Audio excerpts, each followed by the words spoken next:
guys, thanks for clicking on this video. Today I'm going to be doing a long-awaited for me because I bought this a while ago but just never got to really test it out.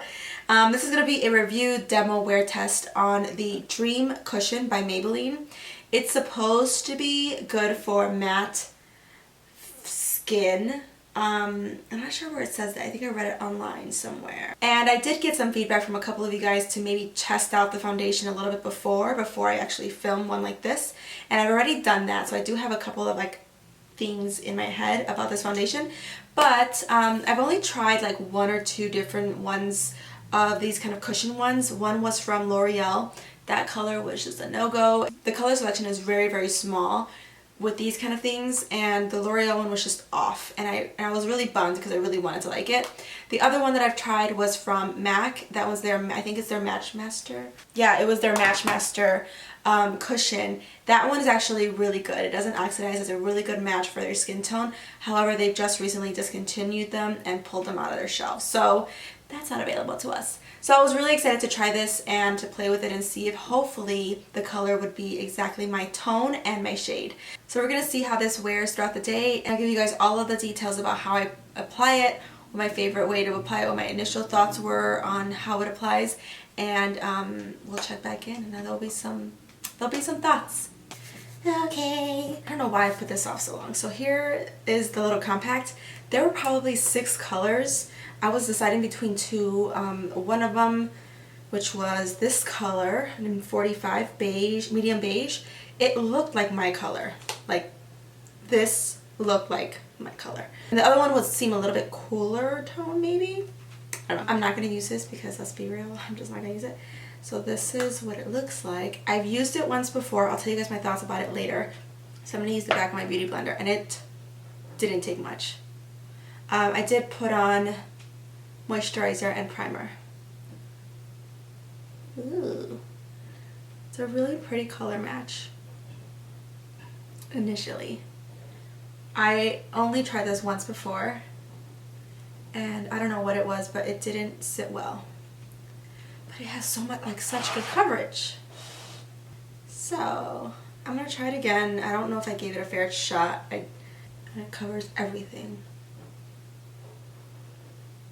Yeah, it applies really well. The last week, I've had a lot of breakouts here, here, here, everywhere. But I figured it would be a really good test to see how it wears with pimply skin. Looking close at my skin, it looks super smooth. It looks really, really I don't know, I just buffed away all the pores. And it has really good coverage. My beauty marks completely disappeared. So that was easy. That was really easy, kind of painfully easy.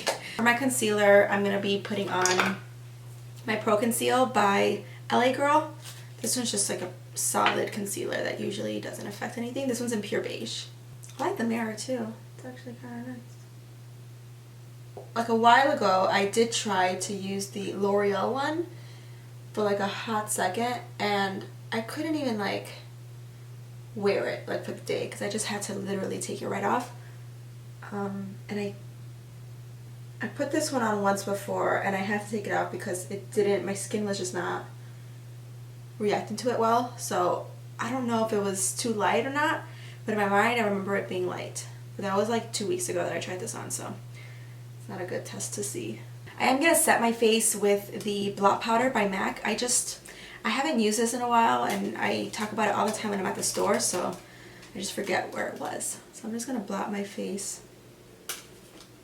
Kind of setting. I used to only use this in high school after I started realizing that Studio Fix powder was a little too much for touch-ups.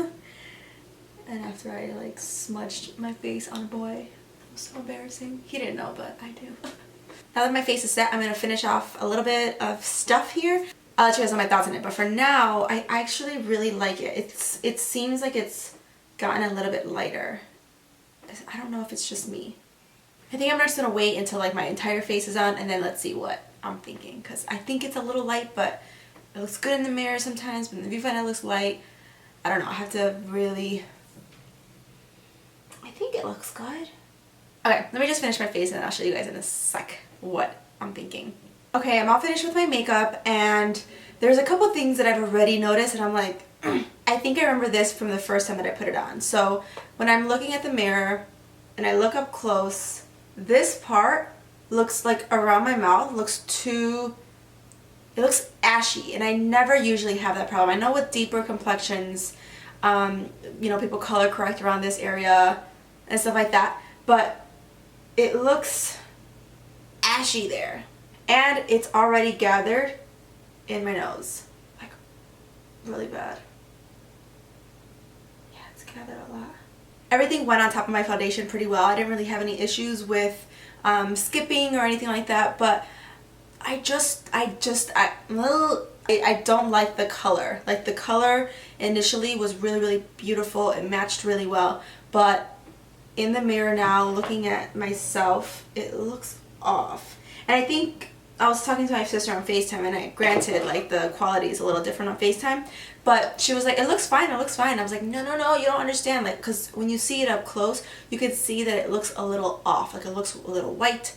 Looks like I'm trying to make my skin look lighter, which I never want to do. Yeah, it just doesn't go with my tone, my skin tone. Like, I think it kind of settled more neutral as opposed to the initial kind of olive yellowy undertone that it looked like it was gonna have.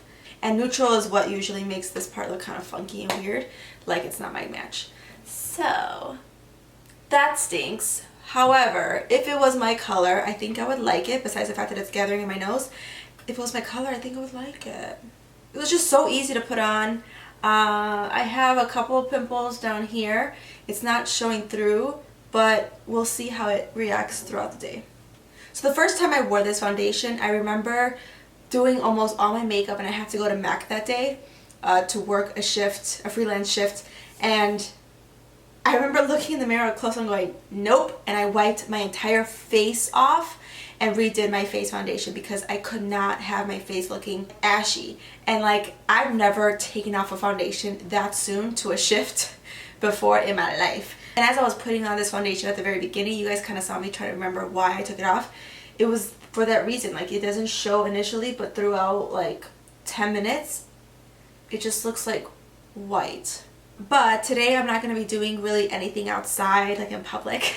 So I'm okay with testing this out and kind of wearing it throughout the day to see how it really reacts to my actual complexion, like my oily skin. And for reference, I am an NC40, NC42. Right now I'm closer to NC42 than 40. But yeah, this is looking more like an NC40. And maybe it does work in NC40, but we'll see. We'll see if I want to keep this even for my winter shade, even though my winter shade has become my summer shade because of all the traveling that I've been doing. Alright, it's about 12:30 right now, so I'm going to check back in a few hours. Okay, so this particular update is pretty much going to be the last update because I'm just so bleh about the way it wears. I really don't like the way my face looks right now, and I was kind of like disappointed because I was really hoping to film a couple other videos today. I was going to do a declutter today, and it just looks that bad where I don't want to even film it with my skin. Like, just so you guys know, like, my skin lately in the last week, I've had a ton of breakouts. But even so, when I've had breakouts before, there's other foundations that I actually feel really comfortable and confident with, even if I do have a ton of breakouts. It has settled. You can hear that's Willie drinking water. Done, Willie? One of the biggest qualms I have about this particular foundation is that the color seems very neutral to cool, and if you have neutral undertones or cool undertones, you might really like this foundation. That's a definite con for me, is that the color, just the tone isn't good for me. So that's reason in itself for me to return it, you know? The other thing that I don't like about it is that it's really emphasizing like my pores right here. In the cheek area, they look really bad. And on top of having pimples on my skin, I don't want my pores to be accentuated, you know? So that, in addition to the fact that the color match is off, I don't like it. And then the third thing that I hate is that my skin is so oily. It's only been about 2.5 hours. And I already know that if I leave this on even like 30 minutes to 4 hours later, it's going to look just as bad. It's settled really bad in my nose area.